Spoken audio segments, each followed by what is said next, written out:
Programa Consciência Espírita volta para você. Eu estou sentindo falta da sua participação. Você ficou de mandar um e-mail com crítica, comentário. E se quisesse elogiar também, nós iríamos entender o seu elogio como um acréscimo de responsabilidade. Participe do nosso programa. Hoje, por exemplo, por sugestão dos amigos que estão em casa, nós estamos abordando a questão da dependência química. E a gente não poderia deixar de falar, Antônio, sendo você espírita, sendo você um dirigente espírita, um colaborador da federação, qual é o cruzamento da mediunidade com a dependência química, com a obsessão, a influenciação? Isso pode ser traduzido para quem está em casa? Pode, sendo que existe uma questão muito clara, nós deixamos muito claro isso. A necessidade da consciência espiritual para que a pessoa possa identificar a mediunidade. Porque o dependente químico, ele vem de uma história. Quem é o ser humano? Para a ciência, nada mais é do que uma pessoa que nasceu, é uma população desenvolvida, uma pessoa que tem seu pai, sua mãe, uma pessoa que tem uma família. Mas para a ciência espírita, é um espírito encarnado, que por uma razão ele reencarna dentro de um aspecto psicomagnético ligado às questões da sua reencarnação. São elementos espirituais. E nós sabemos perfeitamente que existe uma coisa chamada predisposição. E a predisposição, ela vem através segundo a doutrina espírita, ela vem através dos elementos predispostos do espírito em vidas passadas. É o elemento que nasce, por exemplo, ele reencarna numa favela, ele não é dependente químico. Ele desenvolve, vive toda a violência, vive toda a problemática, a pobreza, e ele não cria esta vida para as drogas.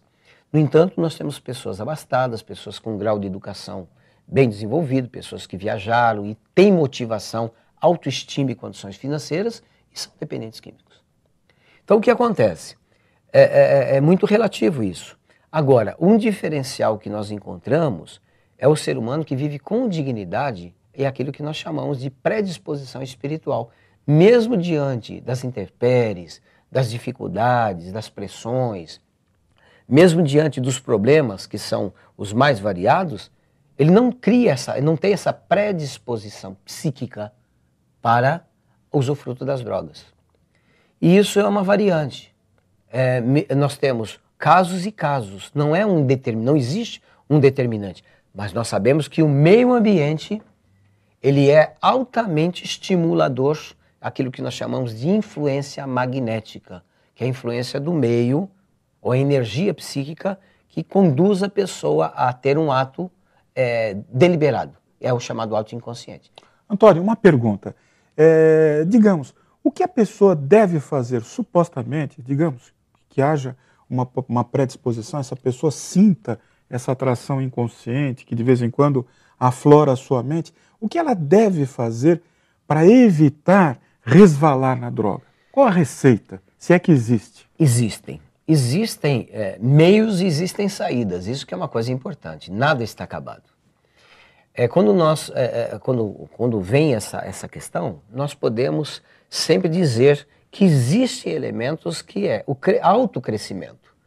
Quando alguém desenvolve o autocrescimento, quando alguém se identifica, ou há uma identificação interior dentro de si mesmo, ela tem autoestima. Ou seja, nós chamamos de descoberta, é a autodescoberta. Mas para uma pessoa fazer autodescoberta, ela precisa de estímulos positivos, ela precisa de motivação. E aí é que entra a educação, entra os pais, entra o poder público, no estímulo a jogos, ao desenvolvimento, não é na adolescência. É um desenvolvimento intrafamiliar, onde os pais contatam os filhos, a educação se processa e se desenvolve no interior dessa criança, ou desse ser, ou desse espírito encarnado, o conteúdo necessário para que se possa desenvolver as fases de forma progressiva. Antônio, a importância da casa espírita nesse contexto? Fundamental. Fundamental porque, mesmo dentro de um processo de pesquisa, eu atendo médiuns, né?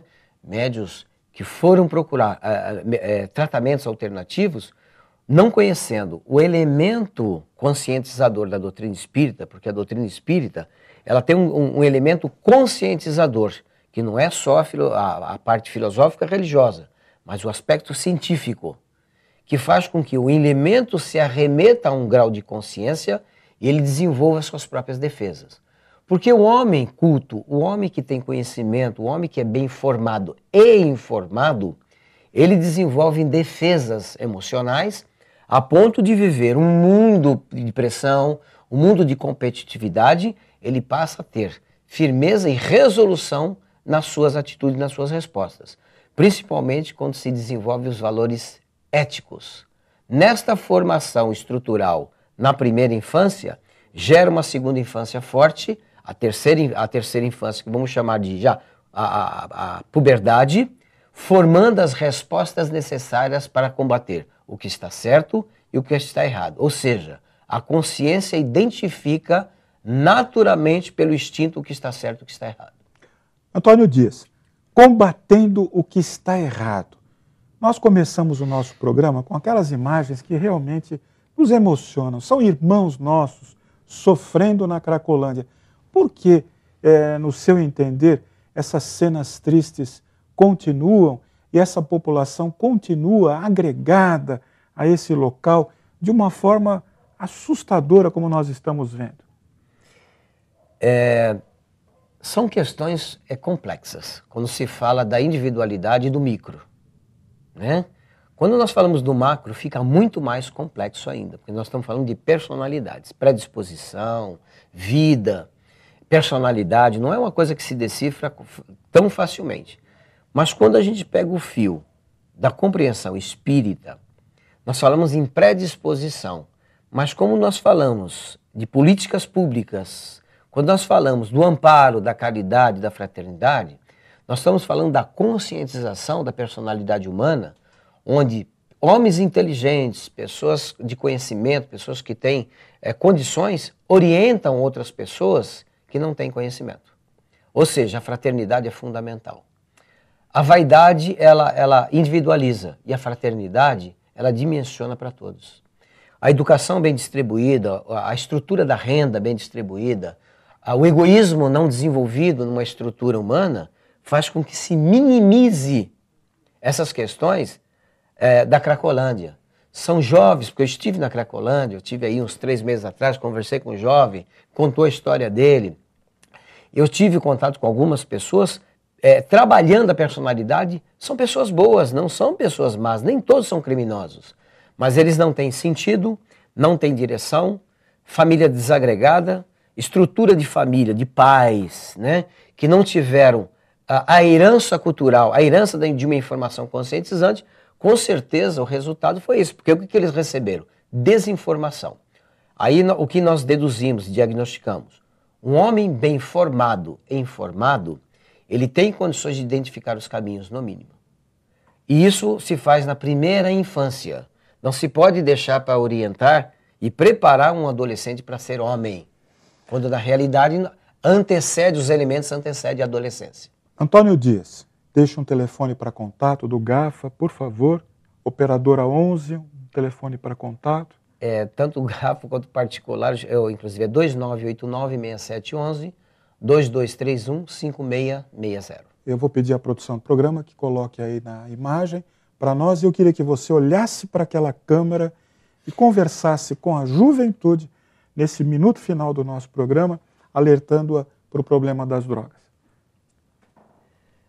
Bem, existe uma questão que é essencial. Primeiro passo, nós podemos dizer assim, fundamentalmente a vida é e sempre será o maior bem da nossa existência. Para você que nos ouve, você que está crescendo, você que está se desenvolvendo, pedimos um pouquinho de reflexão.